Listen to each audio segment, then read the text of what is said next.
Halo teman-teman semua, selamat datang kembali di channel Hamdan Firdaus. Di video kali ini kita bakal bahas tipe-tipe soal PBM yang sering keluar di UTBK SBMPTN. Buat teman-teman yang baru gabung jangan lupa ya, like, komen, dan subscribe. Yuk langsung aja kita ke videonya. Apa itu PBM? PBM adalah singkatan dari pemahaman bacaan dan menulis, salah satu subtes yang diujikan di ujian tulis berbasis komputer seleksi bersama masuk perguruan tinggi negeri. Soal-soal terkait materi pemahaman bacaan dan menulis adalah soal yang ditujukan untuk mempersiapkan calon mahasiswa agar lebih terbiasa dengan mata kuliah di kampus. Umumnya, tugas kuliah memerlukan jenis tulisan yang formal, lengkap dengan struktur kalimat yang benar dan sesuai dengan kaidah penulisan Bahasa Indonesia (KBBI). Karena PBM adalah soal yang memiliki struktur penulisan Bahasa Indonesia baku, penyelenggara UTBK menggunakan soal jenis ini untuk menilai lebih dalam kemampuan calon mahasiswa.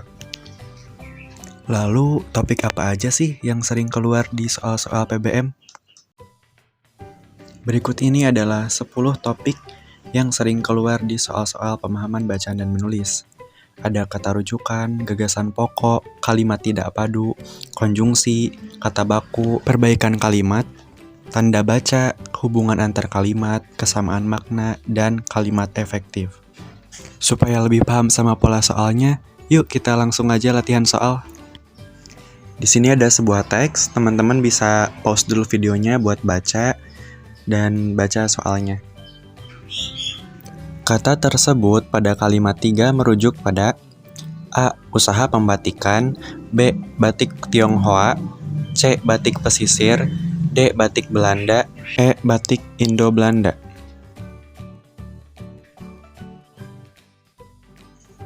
Oke, langsung aja kita ke pembahasan ya teman-teman. Nah, di sini aku cantumin kalimat 2 sama yang ketiganya aja ya.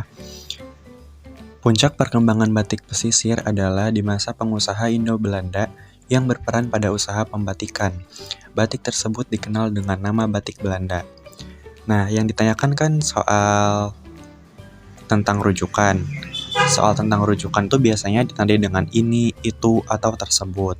Cara menjawabnya dengan melihat kata pendampingnya, lalu cek kalimat sebelumnya atau sesudahnya. Pada kalimat 3, kata yang mendampingi kata tersebut adalah kata batik. Kemudian, cek kalimat sebelumnya. Ternyata di kalimat 2 tertulis puncak perkembangan kain batik pesisir. Dengan demikian, maksud kata tersebut pada kalimat 3 merujuk pada batik pesisir. Jawaban yang C. Soal selanjutnya, di sini ada sebuah teks. Teman-teman bisa pause dulu untuk baca.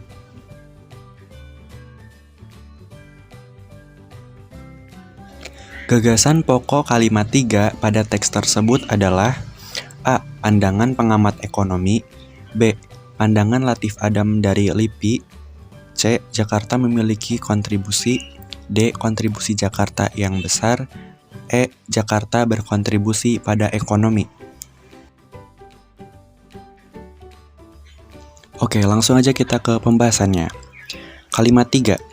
Dalam pandangan pengamat ekonomi, Lembaga Ilmu Pengetahuan Indonesia atau LIPI, Latif Adam, Jakarta sebagai ibu kota Indonesia memiliki kontribusi yang besar bagi perekonomian nasional. Nah, untuk menentukan gagasan pokok dalam sebuah kalimat, kita bisa mencari subjek inti dan predikat intinya. Jadi kita analisis dulu nih struktur kalimat ketiga. Dalam pandangan pengamat ekonomi Lembaga Ilmu Pengetahuan Indonesia atau LIPI, Latif Adam, itu keterangan. Jakarta sebagai ibu kota Indonesia itu subjek, memiliki itu predikat, kontribusi yang besar itu objek, bagi perekonomian nasional itu pelengkap. Berdasarkan hal itu, gagasan pokok kalimat 3 pada teks tersebut adalah Jakarta memiliki kontribusi. Jakarta itu subjek intinya, memiliki itu predikat intinya, dan kontribusi itu objek. Jadi jawaban yang tepat adalah C. Soal yang ketiga.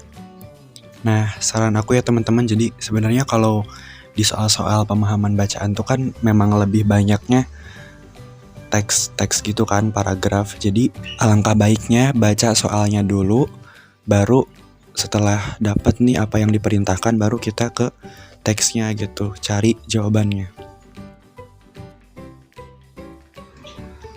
Kalimat yang tidak padu terdapat pada kalimat A. Kalimat 11, B. Kalimat 10, C. Kalimat 5, D. Kalimat 4, E. Kalimat 3.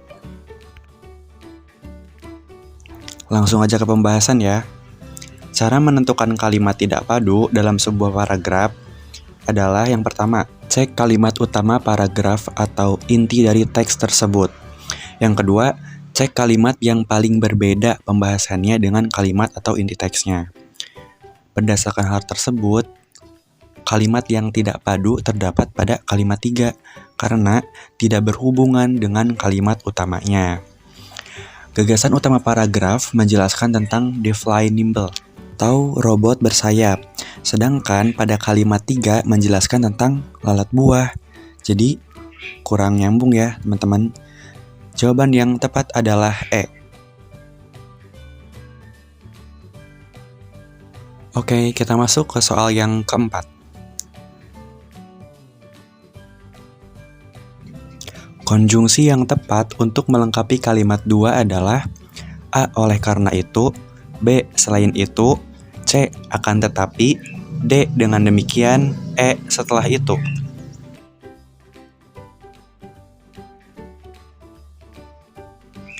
Pembahasan. Pelaksana tugas Direktur Jenderal Pendidikan Anak Usia Dini, Pendidikan Dasar dan Menengah, Kementerian Pendidikan dan Kebudayaan, PLT PAUD Dikdasmen Kemendikbud, Hamid Muhammad mengatakan masyarakat Indonesia keliru tentang konsep pembelajaran jarak jauh atau PJJ. Ia menegaskan PJJ tak sama dengan pembelajaran dalam jaringan atau daring. Nah, konjungsi yang tepat untuk melengkapi kalimat 2 adalah selain itu ya teman-teman, sebagai penghubung antar kalimat yang berfungsi untuk memberikan penjelasan tambahan. Jadi jawaban yang tepat adalah B. Oke, kita masuk ke soal yang kelima. Di sini ada beberapa potongan kalimat yang sebenarnya ini gak berhubungan ya teman-teman. Teman-teman bisa baca dulu soalnya ini.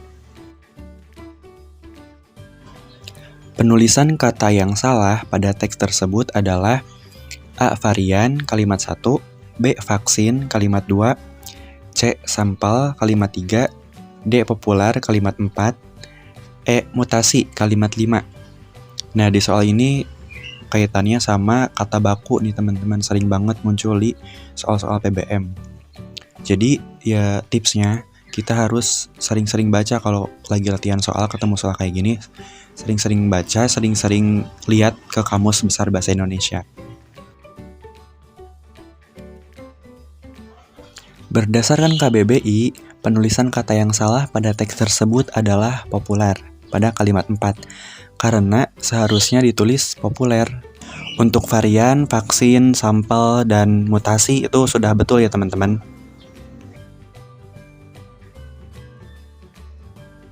Soal nomor 6. Acara yang diikuti lebih dari 200 usaha kecil menengah (UKM), anggota SFHI juga menggelar peragaan busana yang akan diramaikan juga oleh desainer senior Indonesia Itang Yunas. Perbaikan yang tepat untuk kalimat tersebut adalah, nah di optionnya itu kata 200-nya apakah menggunakan angka atau huruf? Terus sebelum kata Itang Yunas apakah perlu tanda koma atau tidak? Oke, langsung aja kita ke pembahasannya.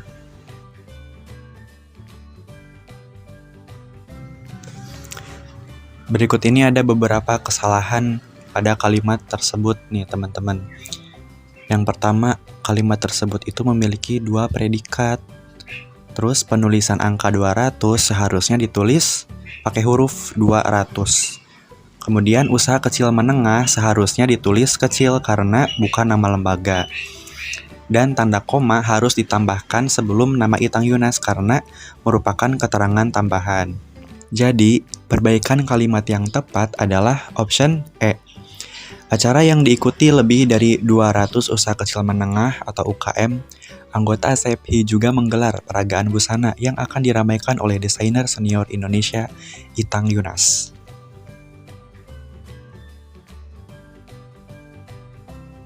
Soal yang ketujuh, ini teksnya dan ini soalnya. Kesalahan tanda baca pada paragraf tersebut adalah A. Kalimat 1, B. Kalimat 2, C. Kalimat 3, D. Kalimat 4, E. Kalimat 5.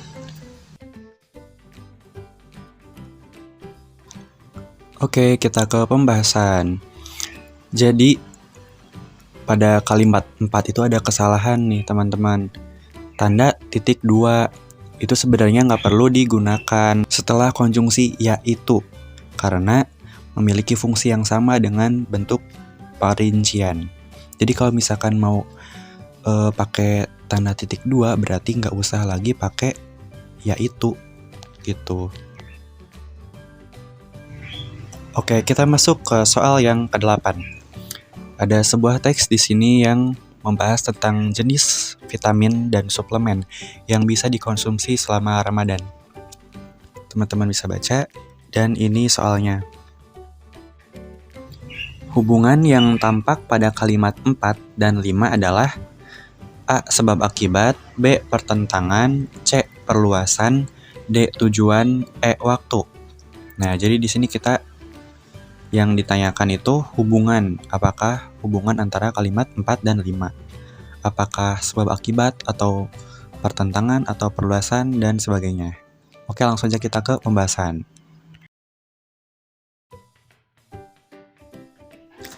Nah, ternyata di kalimat 5 itu ternyata ada konjungsi untuk nih teman-teman.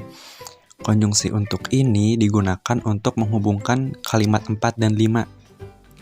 Ya, maaf banget di sini aku typo. Itu seharusnya kalimat 4 dan 5. Nah, merupakan konjungsi penanda hubungan tujuan gitu. Jadi, jawaban yang tepat adalah D.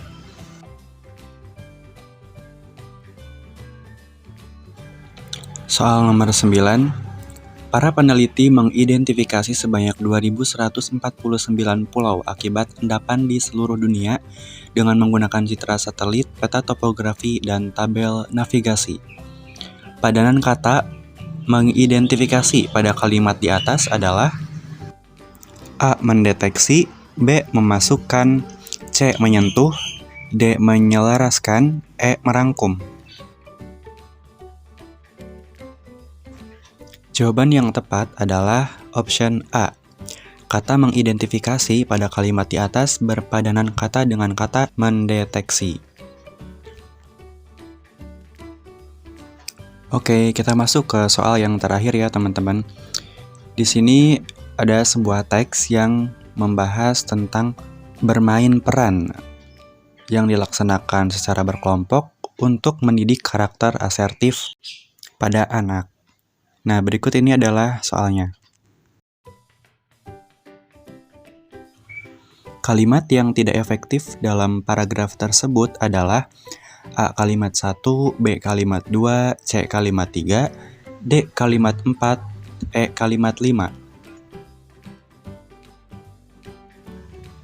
Pembahasan.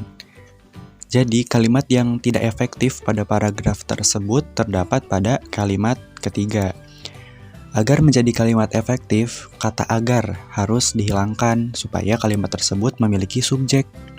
Sehingga bentuk yang efektif menjadi sebelum bermain, anak diarahkan bermain secara tertib dalam kelompok di dalam dan di luar kelas. Jadi yang tadinya agar anak diarahkan tuh kata agarnya dihapus dulu, biar nanti ada subjeknya. Kalau agarnya udah dihapus, subjeknya itu jadi si anak. Anak itu sebagai subjek.